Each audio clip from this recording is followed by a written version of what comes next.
Então, boa noite, pessoal. Após 2 semanas estamos aqui, né, reunidos. Na semana passada foi feriado, a gente não se reuniu, mas hoje estamos aqui juntos. Espero que todos estejam bem, tenham passado bem todo esse tempo. E vamos continuar na nossa comunicação aqui, terminar o capítulo dos criminosos arrependidos. Como a gente já falou algumas vezes, a gente está no último capítulo, na última comunicação do capítulo, de Jacques Latour, e estamos quase terminando a comunicação. Só um breve retrospecto.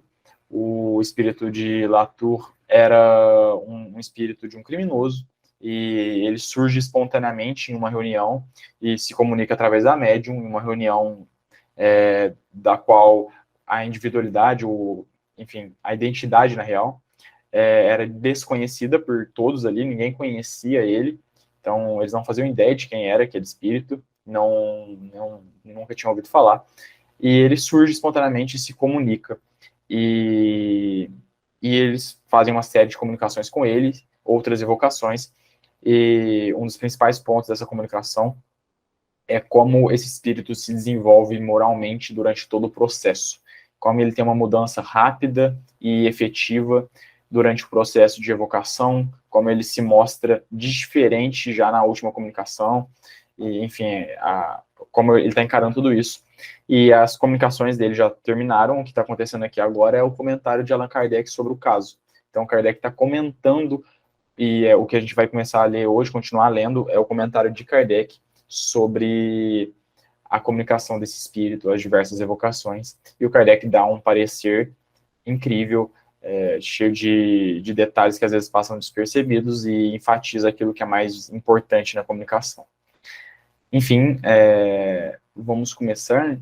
Ana, você faz a leitura para nós? Hoje o João não está aqui conosco.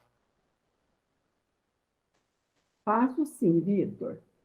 Vamos lá, então. Estou sofrendo, diz o espírito de Latour, deste arrependimento que me mostra a enormidade das minhas faltas. Há aí um pensamento profundo, já é o comentário, né, de Kardec. O espírito não compreende realmente a gravidade de seus crimes, a não ser quando se arrepende deles. Nós vimos isso agora na Revista Espírita, olha que interessante. O arrependimento traz pesar, o remorso, sentimento doloroso, que é a transição do mal ao bem, da doença moral à saúde moral. É para escapar disso que os espíritos perversos se obstinam contra a voz de sua consciência, como aqueles doentes que repelem o remédio que deve curá-los. Eles procuram se iludir, se atordoar, persistindo no mal. Latour chegou àquele período em que a insensibilidade acaba por ceder. O remorso entrou no seu coração. Seguiu-se o arrependimento. Ele compreende a extensão do mal que fez, vê sua abjeção e sofre por isso. Eis porque ele diz: estou sofrendo desse arrependimento. Na sua existência anterior, ele deve ter sido pior do que nesta, pois, se tivesse arrependido como o faz hoje, sua vida teria sido melhor. As resoluções que ele toma agora influenciarão sua existência terrestre e futura, aquela que acaba de deixar, por mais criminosa que tenha sido, assinalou para ele uma etapa de progresso. É mais do que provável que antes de começá-la, ele era, enquanto na erraticidade, um desses maus espíritos rebeldes, obstinados no mal, como se vê em cantos. Muitas pessoas perguntaram que proveito se podia tirar das existências passadas, visto que não se guarda lembrança do que se foi, nem do que se fez. Esta pergunta é completamente resolvida pelo fato de que, se o mal que cometemos está apagado, e se não resta nenhum traço dele no nosso coração, a recordação seria inútil, visto que não temos que nos preocupar com ele.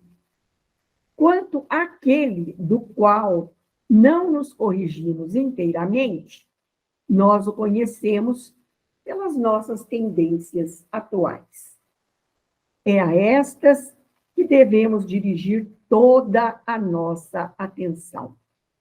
Basta saber o que somos, sem que seja necessário saber o que fomos. Quando se considera a dificuldade durante a vida da reabilitação do culpado mais arrependido, a reprovação da qual ele é objeto, deve-se abençoar Deus por ter jogado um véu sobre o passado. Pode parar aí, Ana. Vamos comentar aqui que esse parágrafo é bem grande, a gente já viu algumas coisas que são importantes da gente destacar. Aqui o Kardec começa destacando e comentando um trecho em específico que o Latour diz, que era de que ele estava sofrendo do arrependimento, que mostrava a enormidade das faltas dele. E aqui é muito interessante porque demonstra claramente que o arrependimento é o principal passo para a percepção do erro, né? Na verdade, o arrependimento ele é a consequência da percepção do erro. Então, ele coloca que o espírito não compreende realmente a gravidade de seus crimes, a não ser quando se arrepende deles. Porque quando se arrepende é que ele percebe o que está acontecendo. É como se fosse um processo mútuo ali. O espírito percebe a enormidade, a gravidade de seus erros e, naturalmente, consequentemente, ele se arrepende deles. Então, é interessante mostrar isso, que há essa diferença importante entre aqueles espíritos obstinados no mal e aqueles criminosos arrependidos que estão arrependidos de fato, né? E aí o Kardec coloca, né, que o arrependimento ele traz o pesar e ele traz a transição do mal ao bem. Olha que interessante. Então, o arrependimento é o primeiro passo, né? É aquele primeiro passo, e a gente já sabe disso, porque o Kardec falou isso, inclusive, na primeira parte do livro. O arrependimento é o primeiro passo, depois vem a expiação e, por fim, a reparação. Então, o primeiro passo é se arrepender. Se a gente já se arrependeu, é porque a gente já está no caminho certo. Já estamos melhor que antes a gente estava agindo mal e nem sequer percebendo, ou às vezes até regozijando no mal, né? Achando aquilo legal, achando aquilo interessante. Só um exemplo, né, que eu vejo bastante, do qual acho que todos nós, ou a maioria de nós, ainda sofre, que quando se diz respeito à maledicência. E como os espíritos enfatizam que isso é ruim, que a maledicência faz mal, ou seja, falar mal de outras pessoas é um hábito ruim para o espírito, porque está acontecendo algo muito sério nesse processo. Quando a gente está falando mal de alguém, a gente não só está atacando aquela pessoa, mas principalmente a gente está mostrando um lado de nós, que é aquele lado que está destacando os erros, mas não só destacando, regozijando em mostrá-los e discutindo com outra pessoa que não tem nada a ver com o assunto, né? Então, tem um caso, né, já cheguei até a comentar aqui na reunião, do livro dos médiuns, que diz respeito à maledicência, e que um espírito superior, ele dá uma baita de uma bronca em duas meninas, né, através do Kardec. Eu acho que vocês devem se lembrar, né, que até o Kardec pede para ele dar uma aliviada nas palavras, e ele diz, não, as palavras estão sendo ditas aqui como elas precisam chegar até elas, porque senão elas não perceberão a gravidade do erro que estão cometendo. Então é importante a gente perceber, e aqui eu estou só dando esse exemplo, porque é um tipo de vício moral, é um erro que normalmente a gente comete e que a gente vê outras pessoas terem esse hábito e nem se aperceberem que aquilo é de fato ruim, né? Que aquilo faz mal não só para o próprio espírito, mas também para o outro espírito que está recebendo esses maus fluidos que a gente está emanando. Enfim, então é interessante perceber, porque a maioria desses erros que a gente ainda pratica são erros que a gente às vezes nem mesmo se apercebeu deles. Então, um pequeno exemplo. E aí o Kardec fala, né, ele deu esse exemplo do arrependimento, falou sobre o arrependimento e disse que para escapar disso os espíritos perversos se obstinam contra a voz de sua consciência. Então, é como aquele doente que nega o remédio e que persiste na doença, que persiste no erro, né? Tem até uma frase famosa de um médico grego, né, que ele diz, acho que é o Hipócrates, ele diz que antes de querer curar um doente, é preciso saber se ele quer ser curado. E tá aí o ponto principal, né, no que se diz respeito aos espíritos que estão obstinados no mal, espíritos ainda inferiores, eles têm que primeiro querer sair daquele estado. Porque se eles querem persistir naquela doença, naquele vício moral, não há nada que nós possamos fazer por eles. Então é preciso primeiro com que o indivíduo queira se ajudar. Porque se ele não quiser se ajudar, não há nada que a gente possa fazer. E aqui o Kardec destaca isso muito claro. E aí eles continuam persistindo no mal. Isso é interessante. Mas aqui, no caso do Latour, o que acontece? A insensibilidade que ele tinha no passado cai por terra e ele começa a se aperceber dos erros. Então, vem o arrependimento, ele vê toda a extensão dos erros que ele cometeu, do mal, e percebe que aquilo era muito errado. Então, ele se arrepende, e não só se arrepende, ele se prontifica nessa mudança. Então, ele vai, se comunica na reunião, e isso já demonstra muita coisa, porque foi ele que quis fazer aquilo, né? Claro que ele estava sendo amparado a partir do momento que ele se arrepende, a gente já falou, já discutimos isso também, exaustivamente. A partir do momento que ele se arrepende, Deus já está ali do lado dele aguardando, né, dando todas as forças para que ele prossiga nesse caminho do arrependimento e rume ao bem, né, que é o mais importante. E aqui o Kardec faz uma inferência, né, ele chega a uma conclusão interessante, que é, na sua existência, ele deve ter sido pior do que nesta, pois se tivesse arrependido como faz hoje, sua vida teria sido melhor. Que é uma conclusão que qualquer um de nós poderíamos chegar, é claro, porque a vida dele foi tão desgraçada como foi, né? Ele cometeu inúmeros crimes pelo simples fato de que ele não havia se arrependido desses vícios nem desses maus hábitos no passado. Porque se ele tivesse feito isso, ele não teria errado nessa encarnação. Então, agora com arrependimento, e é isso que o Kardec vai falar aqui na frente, agora que ele se arrependeu, ele provavelmente vai reencarnar como um homem de bem. Né? E não no sentido homem de bem, né, que a gente tem, por exemplo, aquela leitura, né, esse belíssimo texto no Evangelho segundo o Espiritismo do homem de bem, né, que é um homem extremamente virtuoso e que se dedica completamente ao bem, e, enfim, um exemplo de um espírito superior, não. O que ele quer dizer por homem de bem é que esse espírito agora minimamente se prontificará, se dedicará a praticar o bem, a lutar contra os seus vícios, e ele vai continuar errando, é claro, porque a gente sabe muito bem, estamos cansados de saber que não é do dia para a noite que o espírito vai se desprender desse mal, se transformar e se tornar um espírito bom, né? Ele pode, claro, alçar um voo um pouco mais alto, mas ele não vai alçar todo o voo de uma vez, do nada, né? Então é interessante isso que o Kardec destaca. E aqui ele coloca, né, uma questão das existências passadas. Isso aqui é muito interessante, gente, porque ele quer trazer exatamente essa ideia, exatamente pelo fato de que a gente está tratando de espíritos imperfeitos aqui, criminosos arrependidos, então muitas vezes se levantam, inclusive até a Ana, talvez a Verinha, a Marlene vai se lembrar que a gente discutiu isso, né? Teve algumas semanas que o Mário não pôde participar do estudo da Revista Espírita, a gente chegou a discutir isso em um texto, que era a questão que dois interlocutores ali, assinantes da Revista Espírita, enviaram algumas questões para Kardec, e uma delas era dizendo que, segundo a interpretação deles, né, dos textos espíritas, não haveria justiça divina se houvesse esquecimento por parte do espírito, dos erros que cometeu, etc. Porque não seria justo condenar um espírito, né, impor penas a ele por erros que ele nem sequer se lembra, né, visto que ele passa pelo processo de esquecimento na encarnação. E aí o Kardec responde isso de maneira magistral, e diz que, na verdade, foi um erro de interpretação, que há uma justiça completa nisso, e aqui ele destaca isso muito bem, né, que não há necessidade, e a gente vê, às vezes, por parte de neófitos espíritas, né, espíritas iniciantes, aquela angústia, aquele desejo de querer saber, né, nossa, o que será que eu fui, o que será que eu fiz, né, quem fui eu? E aqui o Kardec destaca algo que é fantástico, não há essa necessidade, pelo fato de que unicamente a única coisa que importa para nós de existências passadas são os erros que permaneceram conosco. E esses erros a gente pode perceber eles hoje em dia, né? Sem necessidade de voltar ao passado para buscá-los.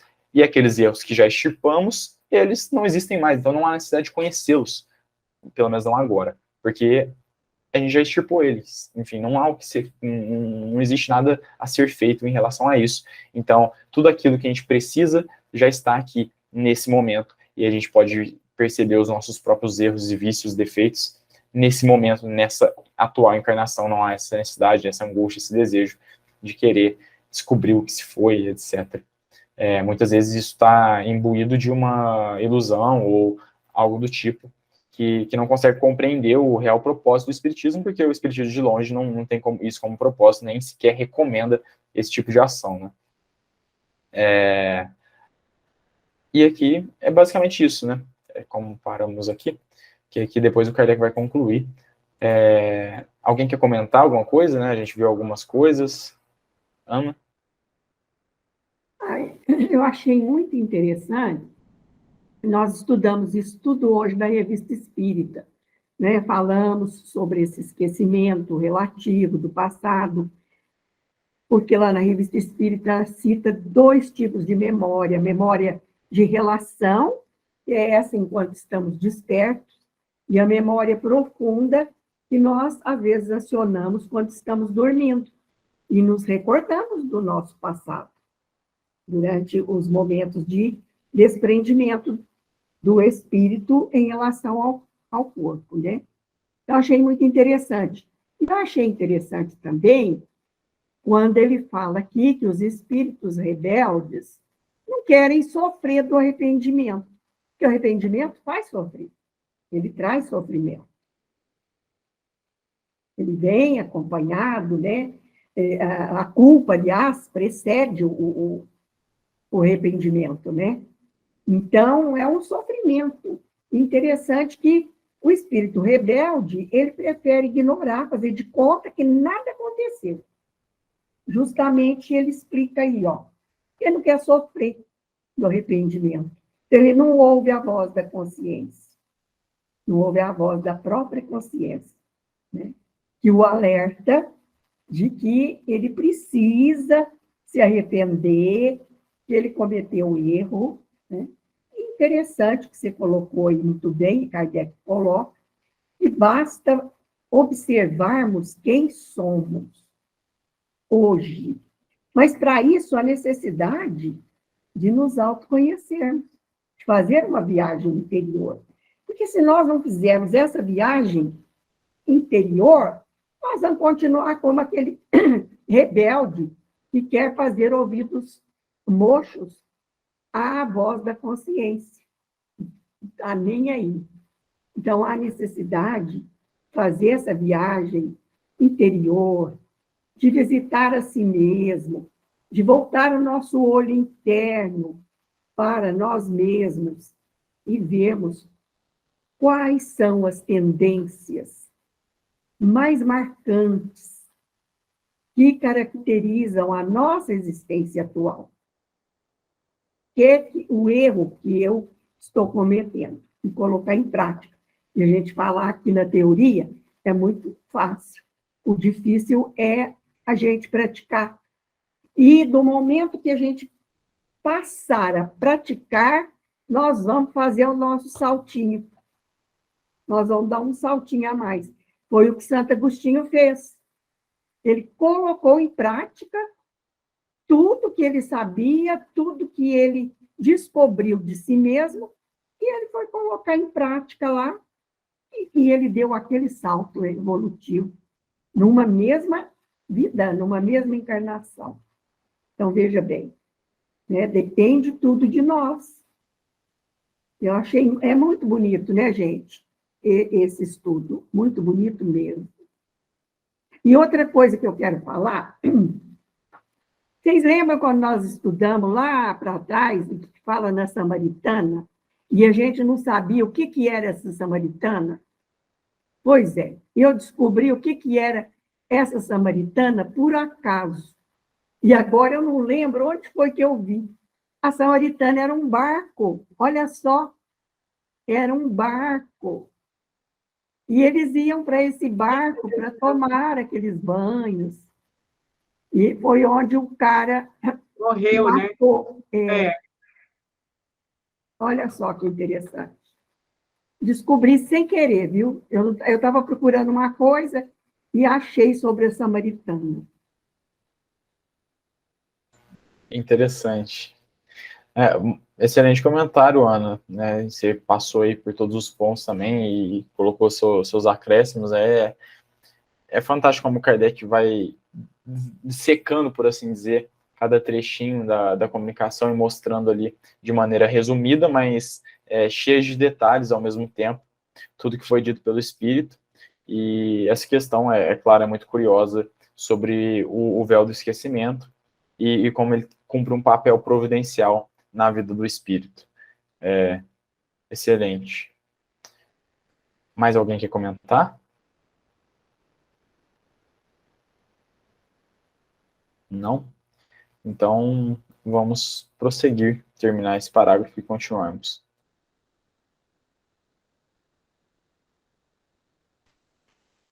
Se Latour tivesse sido condenado a tempo, e mesmo se tivesse sido absolvido, seus antecedentes tê-lo-iam feito rejeitar pela sociedade. Quem teria querido, apesar do seu arrependimento, admiti-lo na sua intimidade? Os sentimentos que ele manifesta hoje como espírito dão-nos a esperança de que na sua próxima existência terrestre ele será um homem de bem, estimado e considerado. Mas suponde que se saiba que ele foi Latour, a reprovação ainda o perseguirá. O véu jogado sobre seu passado abre-lhe a porta da reabilitação.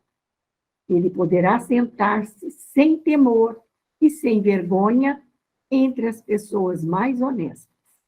Quantos há que gostariam, a qualquer preço, de poder apagar da memória dos homens certos anos da sua existência? Encontre uma doutrina que concilie melhor do que essa com a justiça e a bondade de Deus. Além disso, a doutrina não é uma teoria, mas resultado de observações. Não foram os espíritas ou os espíritos que a imaginaram. Eles viram e observaram as diferentes situações nas quais os espíritos se apresentam. Procuraram explicá-las e dessa explicação saiu a doutrina. Se a aceitaram, é porque ela resulta dos fatos e que ela lhes pareceu mais racional do que todas aquelas emitidas até hoje sobre o futuro da alma. Não se pode recusar essas comunicações, não se pode recusar a essas comunicações um autoensinamento moral? O espírito pode ser, deve mesmo ter sido ajudado nas suas reflexões e, sobretudo, na escolha de suas expressões por espíritos mais avançados. Mas, em semelhante caso, estes últimos não o assistem senão na forma e no fundo, e nunca põem o espírito inferior em contradição consigo mesmo. Eles puderam poetizar em Latour a forma do arrependimento, mas não o teriam feito exprimir o arrependimento contra a sua vontade, porque o espírito tem seu livre-arbítrio. Eles viam nele o germe de bons sentimentos. É por isso que o ajudaram a expressar-se, e assim contribuíram para desenvolvê-los, ao mesmo tempo que chamaram sobre ele a comiseração. Haverá algo de mais comovente, de mais moral, de natureza a impressionar mais vivamente do que o quadro desse grande criminoso arrependido, exalando seu desespero e seus remorsos, o qual, no meio de suas torturas, perseguido pelo olhar incessante de suas vítimas, eleva seu pensamento a Deus para implorar sua misericórdia? Não está aí um salutar exemplo para os culpados? Compreende-se a natureza de suas angústias. Elas são racionais, terríveis, ainda que simples, e sem encenação fantasmagórica. Talvez pudéssemos espantar-nos com tão grande mudança num homem como Latour. Mas por que ele não teria se arrependido? Por que não haveria nele uma corda sensível, vibrante? O culpado seria então destinado ao mal para todo o sempre? Não chega um momento em que se faz a luz na sua alma? Esse momento chegara para Latour. Está precisamente aí o lado moral de suas comunicações.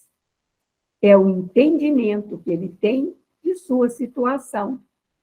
São seus pesares, seus projetos de reparação são eminentemente instrutivos. O que se teria achado de extraordinário em que ele se arrependesse sinceramente antes de morrer, que ele tivesse dito antes o que disse depois?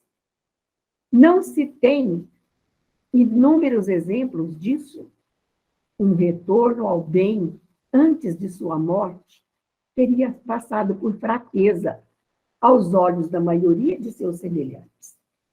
Sua voz de além-túmulo é a revelação do futuro que os espera. Ele está absolutamente certo quando diz que seu exemplo é mais próprio a emendar os culpados do que a perspectiva das chamas do inferno e mesmo do cadafalso. Então, por que não lhe o dariam nas prisões? Isso faria refletir mais de um tal como temos já vários exemplos? Mas como acreditar na eficácia das palavras de um morto? Quando se crê que quando se morre acaba tudo? No entanto, virá um dia em que se reconhecerá esta verdade, de que os mortos podem vir instruir os vivos. Há várias outras instruções importantes a tirar destas comunicações. Primeiro, é a confirmação deste princípio de eterna justiça, de que o arrependimento não basta para colocar o culpado na categoria dos eleitos. O arrependimento é o primeiro passo para a reabilitação que apela para a misericórdia de Deus. É o prelúdio do perdão e do abreviamento dos sofrimentos. Mas Deus não absolve sem condição. É preciso a expiação e, sobretudo, a reparação. É o que Latour compreende. E é para isso que ele se prepara. Olha que beleza, hein? Excelente, né? Comentário um pouco mais extenso, né? Tal como o primeiro que a gente leu agora, mas muito rico, né? Você vê a capacidade sintética de Kardec e quantas coisas ele discutiu aqui nesse parágrafo, diferentes umas das outras. Ele começa falando sobre a validade do conhecimento espírita, né? É algo que a gente também já discutiu aqui algumas, diversas vezes, né? Que a validade do conhecimento espírita não está na palavra de um homem, não está na afirmação de alguma autoridade ou algo do tipo, não, está na explicação dos fatos, na análise dos fatos. Então, Kardec vem de novo demonstrando o caráter científico da doutrina, mostrando que a doutrina não é fruto de uma teoria, nem dos espíritas, nem muito menos dos espíritos, que os espíritos se apresentaram e a partir disso, a partir da análise dos fenômenos, o fenômeno espírita, a comunicação dos espíritos, foi a partir disso que se deu as conclusões que geraram a doutrina, né, e não o contrário, não foi a doutrina que surgiu primeiro e os fenômenos vieram após. É muito importante se entender isso, porque esse aspecto aqui é o que traz mais solidez para o espiritismo, é o principal aspecto do espiritismo, é o caráter científico dele, porque sem o caráter científico ele se torna só mais uma doutrina ou só mais uma filosofia. Então, o caráter científico, ele dá a validade, ele dá a segurança de se confiar naquilo que está sendo dito, né? A gente sabe que não é algo que é fruto da cabeça de alguém, que não é algo que foi inventado, mas são simplesmente o resultado, a resolução dos fatos explicados, dos fenômenos explicados, fenômenos que não só existiam naquela época, como sempre existiram e existem até hoje, que é o fenômeno mediúnico em suas mais variadas formas e ramificações que a gente encara. Então é interessante ele destacar isso, porque é o primeiro passo para ele mostrar, para ele desenvolver o argumento que ele vai colocar aqui, de que essas comunicações, elas trazem muito ensinamento para nós. Então, olha que interessante. E o Espiritismo é revolucionário nesse sentido, né? Porque nenhuma outra ciência, as ciências materiais que nós conhecemos, como a física, a química, elas não têm como consequência algum tipo de conhecimento moral. Pelo contrário, nem se trata sobre isso. Elas têm conhecimentos técnicos. Então, se conhece alguma lei da física, aquilo vai permitir com que se tenha avanços tecnológicos, com que se tenha avanços nos mais variados tipos. Na medicina, a mesma coisa, com o avanço do conhecimento médico, a gente tem possibilidade de curas de novas doenças, novos remédios, novas vacinas, etc. Já o Espiritismo, não. A consequência do Espiritismo é a transformação do indivíduo. São ensinamentos morais. É claro que tem as consequências de, por exemplo, a gente entender que a vida não acaba após a morte. São fenômenos factuais, né? São coisas que a gente não teria conhecimento se não fosse através disso. Mas o principal objetivo do Espiritismo não é esse, por mais que muitas vezes se pareça, né? O objetivo do Espiritismo é a transformação moral do homem. É com que o homem, a partir desses fatos, possa entender que ele precisa se modificar, que ele precisa se melhorar para poder evoluir. Esse é o principal aspecto do Espiritismo, e ele se fundamenta, é claro, no aspecto científico, que Kardec destaca aqui no começo do parágrafo. Então, é muito interessante como ele já começa esse parágrafo desenvolvendo isso, porque vai ser o pilar essencial para ele continuar desenvolvendo o argumento dele aqui nesse parágrafo que a gente acabou de ler. E aí, após isso, né, ele destaca algo que é muito curioso, né? A gente comentou, não só nessa comunicação, mas em outras, como que a gente tira dessas comunicações, e a gente vê, né, evidentemente nelas, um caráter moral muito grande, né? A gente vê uma elevação muito grande nas palavras, a gente vê até uma forma poética na escrita, e a gente vê um profundo ensinamento moral por parte desses espíritos inferiores, que nesse caso de um espírito criminoso e arrependido. E a gente destacou várias vezes como que a gente pode tirar boas coisas de espíritos que a gente, às vezes, não daria nada para eles pelo fato de serem criminosos, né? E aqui o Kardec destaca, é claro que ele recebeu o auxílio dos espíritos nas palavras, né? Então, os espíritos superiores estavam junto com ele e estavam amparando ele a ponto de que facilitaram a comunicação para que pudesse fluir melhor as palavras, né? Para que ele usasse palavras mais claras, etc. Então, houve esse auxílio, é isso que o Kardec está colocando para nós, mas esse auxílio diz respeito somente à forma, ou seja, só as palavras, e não ao fundo da mensagem, o conteúdo dela. O conteúdo é por parte do espírito, gente. Tudo isso que ele falou aqui é por parte dele. Os espíritos não o incentivaram a falar nada, eles só ajudaram ele a formular aquilo de uma melhor maneira, para que ficasse mais claro, para que ficasse mais poético e, claro, mais impactante. E foi isso que aconteceu. Mas o fundo, o conteúdo é por parte dele, o arrependimento é por parte dele, até porque a gente tem que se lembrar, ele tem livre-arbítrio, né?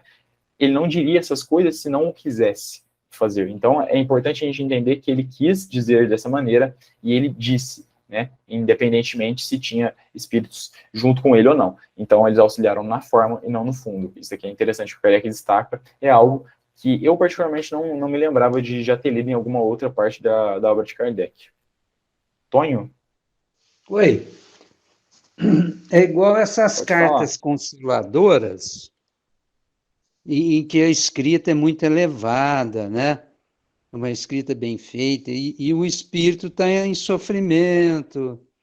Então você vê que o espírito não teria condições de elaborar, talvez, as ideias com aquela capacidade de escrever tão bem, né?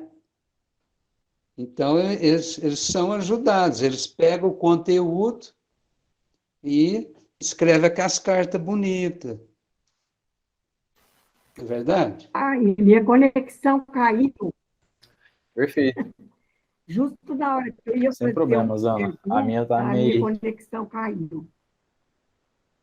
Deu para ouvir a minha? Deu para ouvir. É interessante, Tony, você trouxe um exemplo que é mais próximo da gente, porque a gente tem mais contato normalmente, né? Mas o mesmo sentimento que a gente tem lendo aqui essas comunicações de espíritos inferiores, às vezes até espíritos maus, a gente tem, né, quando a gente lê cartas consoladoras, às vezes o espírito está em profundo sofrimento, está ainda no processo de perturbação, ou às vezes também é um caso de um espírito criminoso, que está em estado de arrependimento, e ele escreve ali com uma clareza de palavras, com uma compreensão da situação muito grande, e de maneira muito impactante, né? Então, de uma maneira mais poética, mais bonita, que impacta o leitor.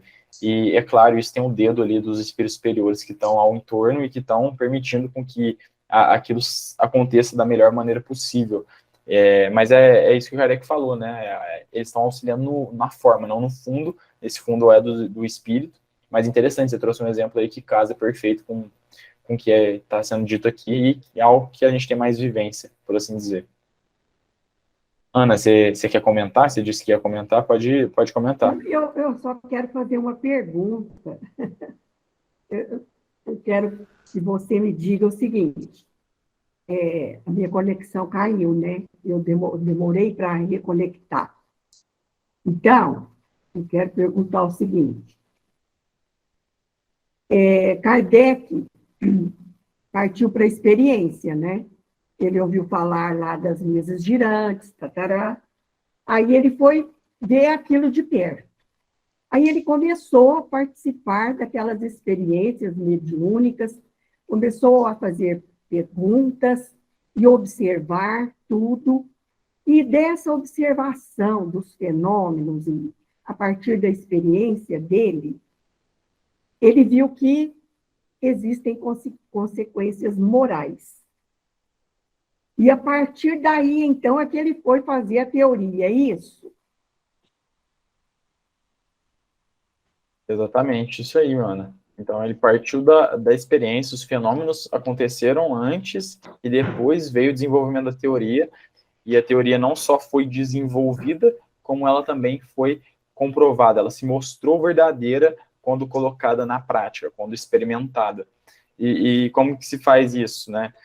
Então, Kardec analisou os fenômenos, ele viu como os fenômenos funcionavam, qual era o comportamento dos fenômenos, desenvolveu uma teoria que englobasse eles, mas que não só englobasse, explicasse a causa deles, que é o espiritismo, que é a doutrina espírita. Então, ele desenvolve uma ciência que explica esses fenômenos, os fenômenos espíritas, e essa doutrina se mostra verdadeira, porque aqueles pontos que Kardec destaca na explicação do que é o fenômeno, de como ele é causado, etc., se mostra verdadeira quando acontece a previsão do que ele diz. Então, por exemplo, através da prece, o Kardec diz que é possível com que se afaste a influência dos maus espíritos. E aí, isso foi um postulado, foi algo que ele desenvolveu a partir da análise, da experiência, dos fenômenos espíritas. Então, quando ele chega nessa conclusão e afirma isso, toda ciência ela tem um caráter de previsão. Então, ela prevê um próximo fenômeno, tal como a física, né? Quando a física estuda ali suas disciplinas, ela tem por objetivos a predição. Então, ela quer prever futuros fenômenos para poder explicar futuros fenômenos também. Então, a lei da gravidade, por exemplo, explica o fenômeno da gravidade. E ela se mostra verdadeira pelo fato de que as explicações dela se mostram corretas na prática, na realidade. Então, se diz que X vai acontecer, X vai lá e acontece. No exemplo de Kardec que eu acabei de dar, quando ele diz que a prece pode afastar a má influência, os maus espíritos, e alguém desenvolve esse hábito e realmente consegue afastar os maus espíritos. Ou quando ele diz que a prece é salutar para o indivíduo, que o indivíduo vai se sentir mais aliviado, que ele vai se sentir mais tranquilo, etc., todos os benefícios da prece, o indivíduo faz a prece e recebe tudo aquilo. Então, quando ele desenvolve toda a doutrina espírita, explica suas causas e prediz como os fenômenos funcionam e se vê na prática que é daquele jeito, então se pode mostrar que a teoria condiz com a realidade. Então, a teoria explica os fenômenos. Seria totalmente o contrário se a teoria não explicasse. Por exemplo, Kardec dissesse que a prece não tem função alguma. E aí, quando vai se ver na prática, a prece tem uma função sim, e aí a teoria está errada. Então, a teoria espírita, ela tem capacidade de explicar os fenômenos espíritas. E por isso ela tem validade, por isso ela é verdadeira, porque ela tem a capacidade de explicar. Porque, convenhamos, acho que todo mundo concorda nisso, uma teoria que não consegue explicar o fenômeno que ela se propõe a explicar é uma teoria falha. E na ciência, uma teoria falha é descartada e surge uma nova.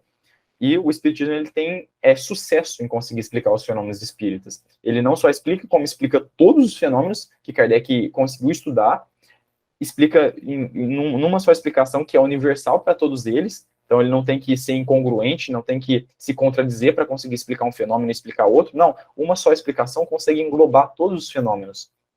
Então mostra a universalidade da explicação, mas não só isso, que ela consegue se verificar verdadeira quando a gente analisa a experiência do que foi dito ali na teoria. Então isso é muito interessante. Pode falar, Ana. Então, quando ele observou esses espíritos rebeldes ou arrependidos, ele viu que tem consequências morais esses crimes cometidos. Daí surge a filosofia, porque o que tange a moral está dentro da filosofia, a ética, né? A filosofia estuda a moral, a ética. Da filosofia é que ele tira a ciência espírita, é isso? Não, é o contrário. A filosofia surge depois da ciência espírita. A ciência espírita surge primeiro e depois surge a filosofia. Primeiro... A ciência espírita é o primeiro pilar, né? Então, ele faz a análise do fenômeno, explica o fenômeno. Acho que a Ana deu uma travadinha. Mas ele explica o fenômeno e, após explicar o fenômeno, surge a filosofia espírita. Então, a filosofia é a consequência da ciência. Pelas consequências morais. Exato. Acho que a Ana tá com atraso, ou talvez seja eu, não sei também, mas não sei se ficou claro para todo mundo, se conseguiram entender, se existe alguma dúvida nesse sentido também, porque é uma questão importante, né?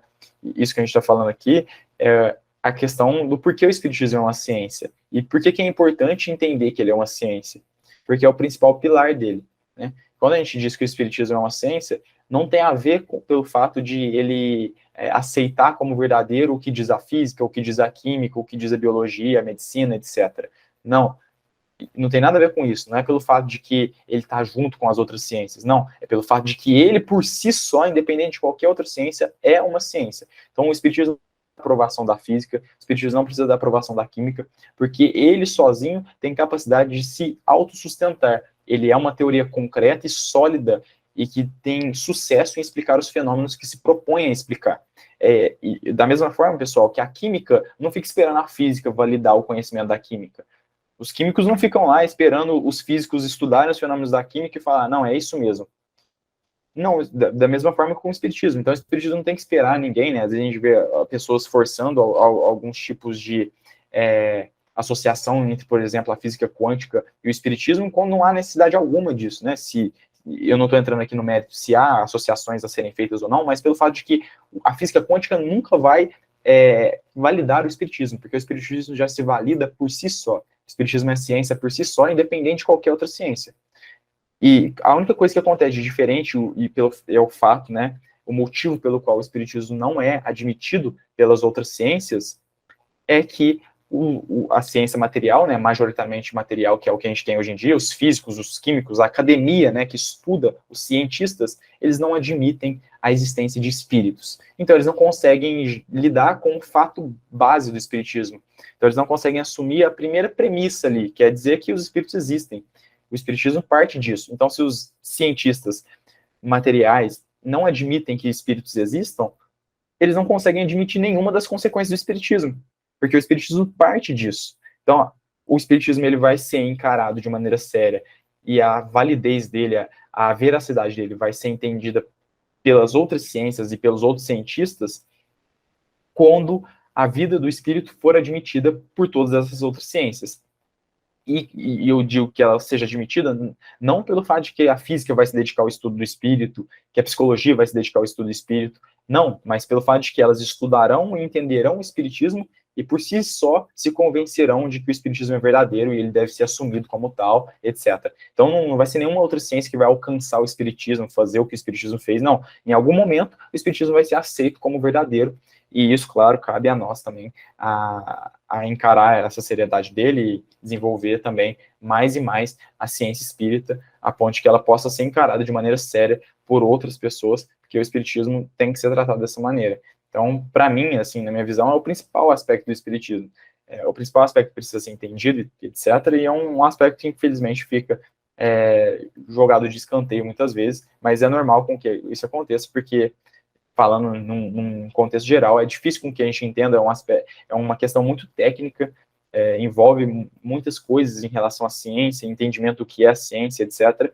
A gente já conversou aqui algumas vezes sobre isso, é difícil de entender, né? Não sei se todos conseguiram compreender detalhe por detalhe, mas basicamente o espiritismo é uma ciência, né? É o que a gente está tentando conversar e discutir aqui. Mas é isso, basicamente. Alguém quer comentar alguma coisa? Não sei se deu para mim ouvir, ou ouvi que as câmeras estavam travando aqui, às vezes falhou, não sei. A minha internet está caindo toda hora, minha conexão. Não sei por quê. Então, a minha tá meio travando aqui também. Não sei. A explicação foi ótima. Se caiu outra vez, eu perdi sua explicação. Não, mas... Será que está caindo? É assim mesmo, esses dias a minha também estava assim. Então, a internet acontece sempre isso. Mas, assim, a gente não vai conseguir concluir o texto hoje, mas não há problema, gente. Esse é um tema muito importante de se deter, foi interessante a pergunta da Ana. Então, o espiritismo, ele não nasce da cabeça de alguém. Então, não é Kardec que cria o espiritismo. O espiritismo nasce do estudo dos fenômenos, né? É o que a Ana disse, né? Exemplificando. As mesas girantes começaram a acontecer no mundo todo, isso chamou a atenção não só de Kardec, como de outros homens sérios da época, ou estudiosos e cientistas da época.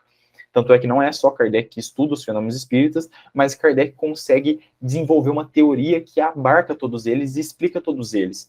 Por que o William Crookes, por exemplo, que era um cientista renomado da época, que estudou os fenômenos espíritas e chegou à conclusão de que existiam espíritos, não desenvolveu algo parecido com o espiritismo? Porque ele não desenvolveu uma teoria que abordasse todos os fenômenos, não teve um estudo sistemático, né, que envolvesse todos os tipos de fenômenos e buscasse explicar eles, a causa deles, etc., e todas essas minúcias. Então, Kardec se dedicou a fazer isso, e é importante entender, porque ele se debruçou nesse estudo, então ele foi atrás, analisou as mesas girantes, e a gente vê que depois das mesas girantes foi que o fenômeno começou a se desenvolver mais e mais, que foi a partir do momento que ele percebeu a existência de médiums, então que os espíritos conseguiam se comunicar através dos homens, e foi entender o que era a mediunidade. Então ele foi estudar esse fenômeno de maneira sistemática, e é por isso que a gente diz que ele estudou, né, comunicações e analisou fenômenos de diversos lugares do mundo, de diferentes médiums, porque isso traz uma validade maior, né, o que se chama de método indutivo dentro da ciência. Aquele estudo que abarca muitas coisas, né, abarca muitos fenômenos iguais ou semelhantes e tenta explicá-los, chegar numa conclusão com eles. Basicamente, a ciência funciona assim, né? Por exemplo, só beber um gole de água. Quando a gente fala da lei da gravidade, a lei da gravidade, ela é um fenômeno que se explica dessa maneira, né? Se você perguntar para qualquer físico, né, se eles testaram a lei da gravidade em todos os lugares possíveis, em todas as situações possíveis, eles vão dizer que não, né? Então, eles não foram em cada canto do planeta, né, em cada metro quadrado, e jogaram alguma coisa do alto, assim, para ver se essa coisa caía. Foi um método indutivo, né? Eles analisaram esse fenômeno da maneira mais extensa possível. É claro, não há um lugar no planeta Terra, e a gente sabe disso, que as coisas vão ser jogadas do alto e vão voar, né? Elas vão sempre cair. Então, eles chegaram a essa conclusão através desse método indutivo, que é analisar o máximo possível de fenômenos, né, exaustivamente, para que se chegue a uma conclusão. Nunca vai se observar todos os fenômenos, né? Então, por exemplo, Kardec não analisou todos os fenômenos espíritos que existiam na época dele, Isso nunca vai ser possível, porque o método indutivo não se permite a isso.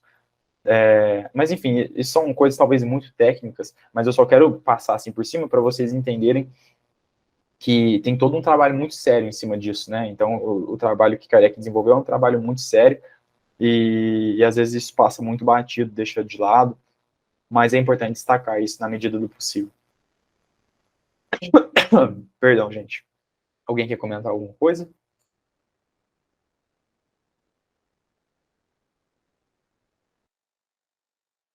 Se tiverem alguma dúvida, né? Eu sei que talvez tenha ficado muito, muito técnico, muito Falta só um específico. pedacinho, não é? Ó, está Só sendo que a gente... gravado. Quem quiser assistir de novo, para entender melhor. Ô, Vitor, falta Perfeito. só um pouquinho, só um parágrafo, não é? Só que a gente não comentou mais de metade desse parágrafo aqui, Ana. A gente parou Sim. aqui, ó, nesse haverá algo. A gente nem chegou a Sim. comentar, então acho que a gente pode Pode finalizar e a voltar. gente termina, não tem problema, né? A gente volta, comenta esse parágrafo de novo, a gente Sim. pode até pegar ele do começo. Voltamos aí na explicação na semana que vem, porque, como eu disse, a gente não tem pressa e essa pergunta que você fez é algo muito interessante, é um tema muito importante.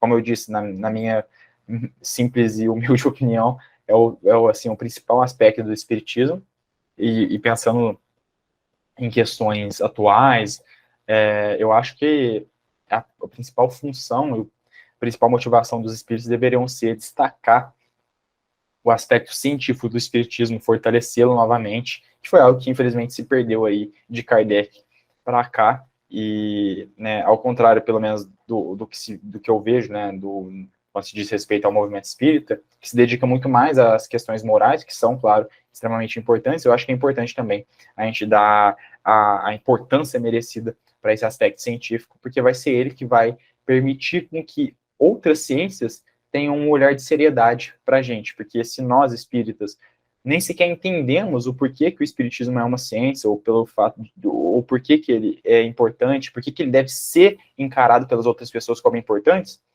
não serão essas pessoas que vão ter a seriedade que nós, às vezes, não temos. Então, é importante entender isso, né? Quando a gente quer convencer alguém, ou quando a gente quer justificar alguma coisa, a gente tem que ter boas razões para isso. Então, é importante entender as boas razões do porquê o espiritismo é uma ciência, do porquê o espiritismo é diferente de uma opinião, porquê o espiritismo é diferente de uma teoria, uma filosofia criada por alguém. Então, esses são aspectos que são importantes serem discutidos e serem tratados aos poucos, né? É claro, ninguém vai entender isso do dia para a noite, é um assunto complexo. Eu mesmo estou me aprofundando cada vez mais nisso, né? Assim, eu estou falando, é o tema que eu estudo, né? Filosofia das ciências, é o nome dessa área, é o tema que eu estudo na faculdade, a área pela qual eu quero me dedicar, é uma área que me agrada, então eu estou falando assim, e do pouco conhecimento que tenho, tá, gente? Isso que eu estou falando aqui não representa nada. Eu mesmo teria até um pouco de cuidado para falar isso perto de um professor, só para vocês terem ideia, porque eu sei que é um conhecimento ainda pouco, mas aos poucos a gente vai trabalhando isso, entendendo e se ajudando aqui, né? E eu também tenho dúvidas, inúmeras dúvidas. O Popper que descreve muito bem, né, Vitor? Karl Popper. Então, o Karl Popper foi um filósofo aí que contribuiu muito para a filosofia da ciência, e ele falava sobre essa questão do indutivismo, né, que foi algo que eu disse aqui. Então, ele contribuiu bastante para o conhecimento científico. Para o espiritismo, a Dora fala muito em Karl Popper. O Chibene também. O Chibene é professor de filosofia da ciência, né? Então ele, melhor do que ninguém, entende esses aspectos. Inclusive, ele tem alguns artigos nesse sentido que falam sobre o aspecto da filosofia, da filosofia da ciência e espiritismo, do espiritismo ser ciência, etc. Então ele, como tem um profundo conhecimento do tema, desenvolve aí com muito mais clareza do que eu consegui explicar aqui. Mas ele tem alguns artigos nesse sentido, inclusive. Tem um trabalho aí interessante. Tonho? Não, não é nada, não. Beleza. Então é isso, gente. Alguém quer falar mais alguma coisa antes da gente finalizar? Quer tirar alguma dúvida? Quer fazer algum comentário?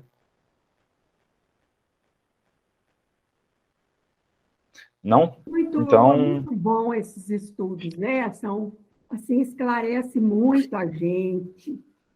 né? E cada vez mais a gente fica assim, sabendo que tem que pôr em prática, e às vezes essa prática é que é difícil para a gente. Eu sinto dificuldade. Verdade. Exatamente. Perfeito. Então é isso, gente.